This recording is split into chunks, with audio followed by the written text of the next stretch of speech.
So in this presentation I'm going to look at another example of direct proof. So here is my P. N is an odd number, that's P. And the then is that N squared is an odd number, that's Q.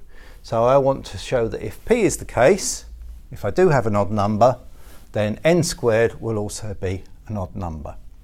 So as before, we want a definition, and we want to know what the definition of an odd number is. So if A is odd, then A can be written in the form 2k plus 1, where k is a member of the integer set z. So every odd number can be written in that form, and for every k that is a member of the integers, if I take 2k plus 1, then I will get an odd number. So that's the definition. So from that, let's use that in our proof. So we've got n, which is an odd number. So we know that that can be written in the form, well, let's write 2k plus 1, why not? Where k is a member of the integer set. So that's our n. I can write n in that form. Let's see what happens if we square it. So n squared is equal to 2k plus 1 all squared. Now at the moment it's not obvious that that has to be an odd number. But if we do some work with it and manipulate it, then it might become clear. We might be able to get it into that form, 2 times an integer plus 1.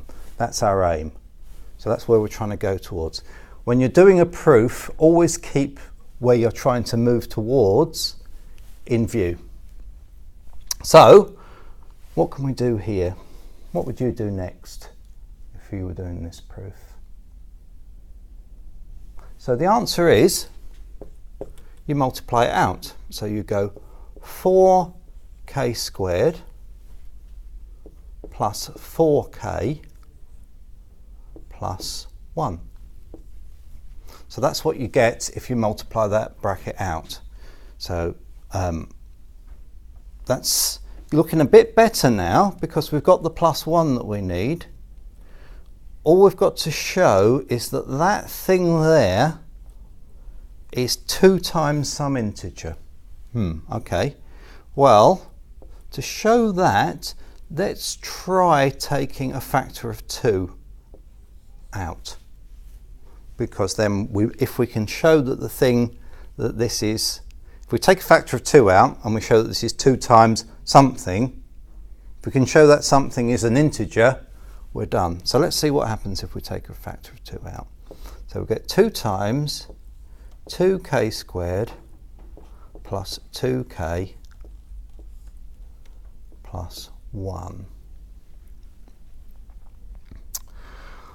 Now, one of the things that we know about integers is that if you multiply 2 integers together, you will get an integer.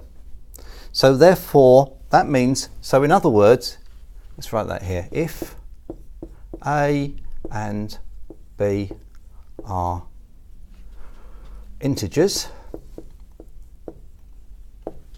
A times B is an integer. So this here, put a bubble around it, this is a known truth. It's one of the facts about mathematics that we're allowed to assume here. So if I multiply k by k, I get k squared. And if k is an integer, k squared is an integer. And if I multiply that integer, k squared, by 2, I get an integer. Similarly here, if I take the integer k and I multiply it by 2, I get an integer. And then finally, I know that 2k is an integer, and I know that 2k squared is an integer, and I also know that if I add an integer and an integer, then I get an integer. That's another known truth. That was the one that I used in the last proof. So using all of these known truths, I know that this is an integer. So let's write that thing as, let's call it, I don't know, let's call it z. So that's an integer, z. So what I've got here, so the n squared is equal to 2 times z plus 1, where I know that z is a member of the integer set. So